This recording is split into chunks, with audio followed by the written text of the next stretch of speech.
Let's go. तिगाड़ा काम बिगाड़ा। 3 बहुओं के रवैये से सासू माँ बहुत परेशान थी। दरअसल बात ये थी कि तीनों बहुओं में किसी बात को लेकर अनबन हो गई थी। तब से ही तीनों एक दूसरे से मुंह फुलाए रहती थी।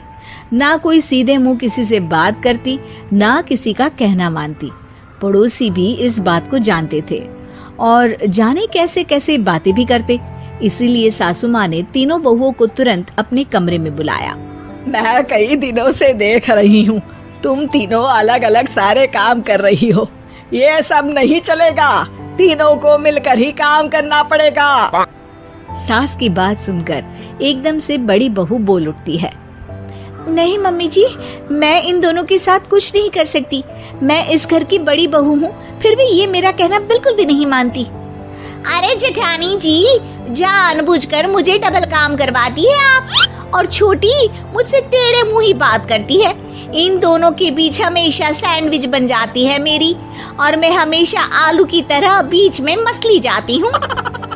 मम्मी जी, इन दोनों को लगता है कि मैं छोटी हूँ तो इनके पैरों तले दब जाऊंगी, लेकिन नहीं, मेरा भी उतना ही अधिकार है जितना इन दोनों का है।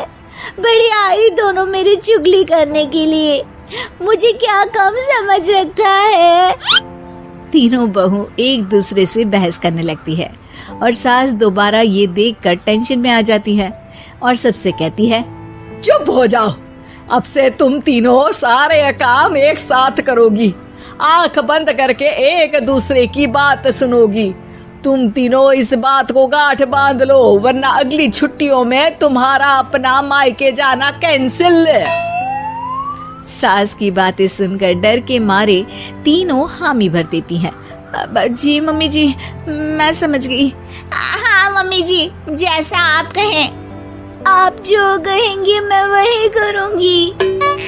तीनों बहू सास की बात को गांठ बांध लेती है और वादा करती है कि अब से सारे काम वो तीनों एक साथ मिलकर ही करेंगी। ये सब देखकर सास खुश हो जाती है और वहाँ से चली जाती है। नीचे जाकर वो देखती है कि घर में शर्मा जी आए हुए होते हैं। सास जोर से आवाज लगाकर कहती है, अरे बहू, जरा चाय बनाकर तो लाना, शर्मा जी आए हैं। सास की बात सुनकर तीनों बहू तुरंत किचन की ओर भागती है और चाय बनाना शुरू कर देती है। मुझे तो एकदम मसाले वाली कड़क चाय पसंद है, तो हम शर्मा जी के लिए मसाले वाली चाय ही बनाएंगे। अरे नहीं दीदी, गर्मी के मौसम में मसाला चाय कौन पीता है? मैं तो शर्मा जी के लिए इलायची वाली चाय ही बनाऊंगी। ये कैसी बात कर रही हैं आप दोनों? मेरी मम्मी ने सिखाया है कि मेहमान को ज्यादा दूध और शक्कर वाली चाय देनी चाहिए, वरना वो घर वालों को कंजूस समझते हैं। तो मैं तो शर्मा जी को ऐसी ही चाय दूंगी। तीनों बहुएं अपने अपने तरीके से चाय में शक्कर, मसाला, पत्ती सब डाल देती है। उबलने के बाद तीनों मिलकर चाय बाहर लेकर जाती है और शर्मा जी और सासू माँ को देती हैं। चाय पीने के बाद शर्मा जी सासू माँ को देखकर शर्मा जाते हैं और शर्मिंदा महसूस करते हैं कि आखिर उन्होंने चाय पीने के लिए हामी क्यों भरी। सासू माँ भी चाय पीना शुरू करती है और कहती हैं, अरे बहू, ये कैसी चाय बनाई है? चाय है या मीठे दूध की बासुंदी? हाँ, चाय अच्छी नहीं लगी क्या? कोई बात नहीं, हम पराठा बनाकर लाते हैं। चलो चलो अंदर। हाँ हाँ चलो। हाँ आती हूँ मैं भी।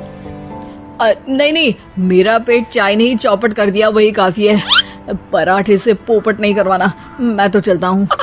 शर्मा जी चुपचाप पतली गली से निकल जाते हैं। अगले दिन सास बहुओं से कहती है, अरे बहू, जाओ जाके ऊपर के गेस्ट हाउस की सफाई कर दो। कल हमारे यहाँ मेरे दूर के रिश्तेदार आने वाले हैं, तो पूरे कमरे को चमका देना, समझी? तीनों बहू सास की बात को मानकर ऊपर सफाई करने चली जाती हैं और तीनों कमरे की सफाई चालू कर देती है। बड़ी बहू मकड़ी के जाले साफ करती है, तो बीच वाली झाड़ू लगाना और छोटी वाली सर्फ डालकर जमीन धोना शुरू कर देती है। अरे दीदी, जेठानी जी, अभी मैंने पूरी फर्श धोई और आप फिर से धूल नीचे गिरा रही हैं। और मछली जेठानी जी, आप बिना झाड़ू की धूल यहाँ छटक रही हैं। अरे तीनों को साफ करना है, एक साथ सफाई करते हैं ना। अरे वही तो, हम साथ साथ हैं, घर साफ साफ है।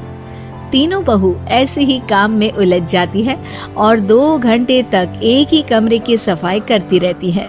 बहुत देर से अपनी बहुओं को ना देखने के कारण सास ऊपर कमरे में उन्हें देखने जाती है, लेकिन कमरे में घुसती ही वो गीली फर्श पर फिसलने के कारण नीचे गिर जाती है। ओरी मोरी मैया, हड्डी मरोड़ के रख दी। आए मेरी तो कमर ही टूट गई रे। तीनों बहुएं सास को उठाती हैं और बिस्तर पर सुला देती है। अरे मेरे हाथ पैर दर्द कर रहे हैं, दबा दो, आराम मिलेगा। हाँ जी माँ जी। अरे जी माँ जी माँ जी। और तीनों बहुएं एक साथ सास के हाथ को दबाना शुरू कर देती है। माँ की तो चीख ही निकल जाती है और नतीजा ये होता है कि सास के बचे हुए शरीर में भी दर्द उठ जाता है। हाय राम, ये क्या कर दिया तुम तीनों ने। अरे मेरी तो किस्मत ही फूटी है कि तुम जैसी बहुएं मुझे मिली। हे भगवान, पूरे शरीर में दर्द बढ़ गया है। अब तो पता नहीं कि चल भी पाऊंगी या नहीं। माफ करो, मुझे गलती हो गई मुझसे कि तुम तीनों को एक साथ काम करने के लिए बोला। सोचा था तीनों मिलके अच्छे से काम करेगी, लेकिन बड़े बुजुर्ग सही कहते थे कि 3 तिगाड़ा काम बिगाड़ा। तुम लोगों ने ये बात ना आज साबित करके दिखा दी।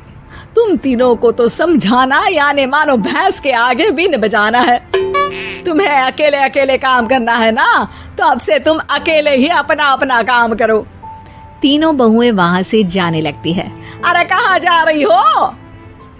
आप ही ने तो कहा कि अपना अपना काम करो, तो मुझे मुल्तानी मिट्टी लगानी है। अरे मुझे भी तो नेल पॉलिश लगानी है। मुझे ना मेहंदी लगानी है। सास अपना सर पीट लेती है और कहती है, अरे मुझे भी लगाना है कुछ। क्या माँ जी? क्या माँ जी? क्या माँ जी? तुम्हारे घर वालों को फोन तुम्हारी हरकतें बताने के लिए।